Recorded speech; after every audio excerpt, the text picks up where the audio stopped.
अगर तकदीर को चमकाना है तो आईपीओ में क्या है उसकी जानकारी लीजिए।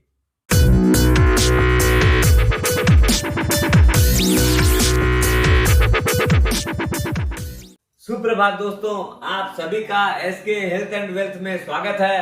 अभी आईपीओ का बाजार गर्म है। ये क्या चीज है, क्यों अप्लाई करना चाहिए और कैसे अप्लाई करना चाहिए, उसकी पूरी जानकारी लेते हैं। आईपीओ एक ऐसा प्रोसेस है जिससे जो कंपनी है वो स्टॉक एक्सचेंज में लिस्टेड होती है और जब उसके पास पैसों की आवश्यकता होती है, चाहे अपना काम को बढ़ाना हो, चाहे अपना उसके अंदर जो है डेप्ट को चुकाना हो, चाहे कोई पुराने जो इन्वेस्टर उनको एग्जिट करवाना हो, इस तरह की कई चीजें हैं जिसके लिए आईपीओ आता है। और सबसे बड़ी चीज है वो कंपनी फिर लिस्टेड होती है स्टॉक एक्सचेंज में और उससे लिक्विडिटी मिलती है।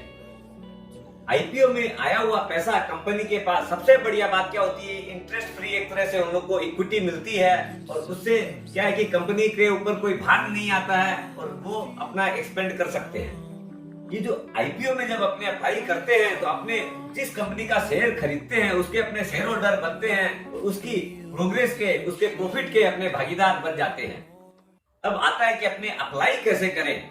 आजकल तो ऑनलाइन काम हो गया है बहुत आसानी से। आगे तो फॉर्म फिलअप करना पड़ता था, चेक काटना पड़ता था, 2-2, 3-3 महीना लगता था उसका रिजल्ट जानने में। आजकल तो एक हफ्ता में सारा कहानी खत्म हो जाता है। अपना इश्यू ओपन भी हो जाता है, क्लोज भी हो जाता है, शेयर भी अपने अकाउंट में आ जाते हैं और पैसा तो आजकल निकलता ही नहीं है, खाली वो ब्लॉक होता है अपने अकाउंट में। और इसका आगे का प्रोसेस क्या है वो जानिए। बहुत ही सिंपल प्रोसेस है। एक डीमैट अकाउंट आपके पास होना चाहिए और अकाउंट जो आपका सेविंग्स अकाउंट है वो आजकल तो सारी सीबीएस अकाउंट है, वो एकदम अपडेटेड रहना चाहिए जिसमें मोबाइल नंबर और ईमेल आईडी एकदम करेक्ट हो। और उसके बाद में अपने एक यूपीआई आईडी अगर क्रिएट हो जाती है तो उससे अप्लाई कर सकते हैं। नहीं तो आपकी जो बैंक है उसमें भी आजकल सब जगह आईपीओ ऑनलाइन इन्वेस्टमेंट की सुविधा रहती है एंड विद इन 1 मिनट आप उसको अप्लाई कर सकते हैं। अब आता है कि आईपीओ में क्यों अप्लाई करें, अपने जब लिस्टिंग हो जाता है तब भी तो खरीद सकते हैं और बड़ी अमाउंट खरीद सकते हैं। आईपीओ का एक सबसे बढ़िया चीज जो होती है वो होता है लिस्टिंग गेन। एक तरह से आपने एक छोटा सा रुपया लगाया और उसके ऊपर 5-10 हजार रुपया पर एप्लीकेशन, यानी 15,000 रुपए के अंदर की एप्लीकेशन मिनिमम होती है आजकल रिटेल इन्वेस्टर की, जो कि 15% का कोटा है। इसलिए क्या है कि उसमें अलॉटमेंट रिटेल इन्वेस्टर को ज्यादा मिले, इसके लिए बनाया है सेबी ने। इसमें क्या है, लिस्टिंग गेन के टाइम में 5,000 रुपया, 20,000 रुपया, आजकल 25,000 रुपया तक भी आपका इन्वेस्टमेंट, 15,000 रुपया गेन 20-25,000 रुपया तक भी हो सकता है आराम से। कोई बहुत बड़ी बात नहीं है।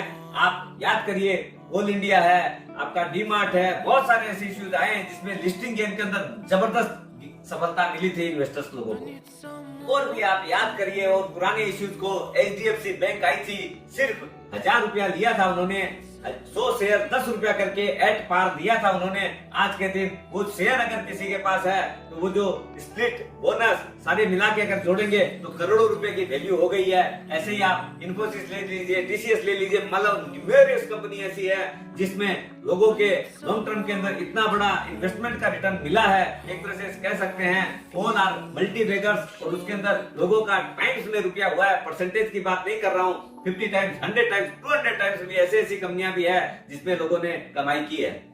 दोस्तों, ये शेयर बाजार भी जो है ना बहुत तकदीर वाली बात है।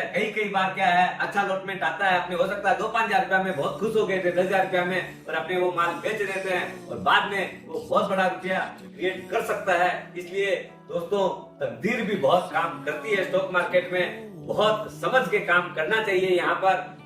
दोस्तों, इसका मतलब ये नहीं है कि हर इश्यू में अपने लॉटरी लग जाती है या हर इश्यू में पैसा बनता है। कभी कभी चीजें नेगेटिव भी होती है, जैसे पेटीएम है, बहुत बड़ा रुपया लोगों का डिस्ट्रॉय हो गया है। इसलिए हमेशा स्वस्थ रहें, मस्त रहें, सोच समझ के इन्वेस्ट करें।